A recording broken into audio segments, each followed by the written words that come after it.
Good morning, children. Good morning, sir. Sit down.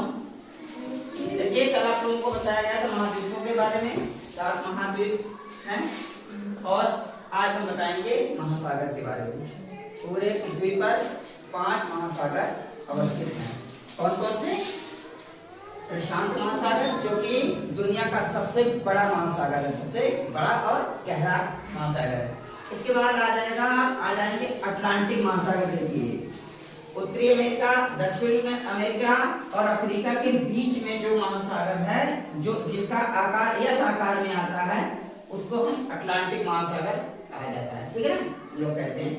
अच्छा, ऊपर देखिए उत्तरी ध्रुव पर आर्कटिक महासागर है और दक्षिण में भूमध्य रेखा के दक्षिण में जो महासागर, इसका नाम दक्षिणी महासागर, इसको अंटार्कटिका महासागर भी कहा जाता है। अच्छा देखिए, ये हिंद महासागर जो कि भारत के दक्षिणी भाग में है, दक्षिणी हिस्से को छूता हुआ यानी स्पर्श कर रहा है, ये ऐसा कहा जाता है कि भारत का पांव झुल रहा है। ठीक है ना। प्रशांत महासागर यहाँ पर भी लिखा हुआ, क्योंकि आप ये ना समझिएगा प्रशांत महासागर एक ये है दूसरा ये है, एक ही है वो, क्योंकि पृथ्वी को, गोल पृथ्वी को ये चौथे रूप में दिखाया गया है, इसलिए प्रशांत महासागर। अगर मान लीजिए पेपर गोल, पेपर मान लीजिए चपटा है, इधर प्रशांत महासागर, इधर प्रशांत, अब इसको गोल किया जाए तो दोनों प्रशांत महासागर जो लिखा गया मिल जाएंगे कि नहीं मिल जाएंगे? मिलेंगे।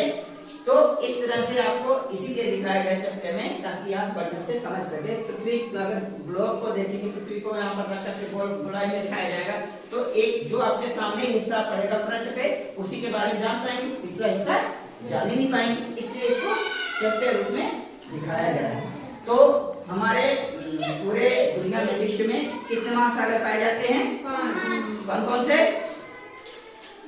प्रशांत महासागर जो कि यहाँ है, अटलांटिक महासागर, आर्कटिक महासागर, दक्षिणी महासागर, हिंद महासागर, 5 महासागर हैं दुनिया में।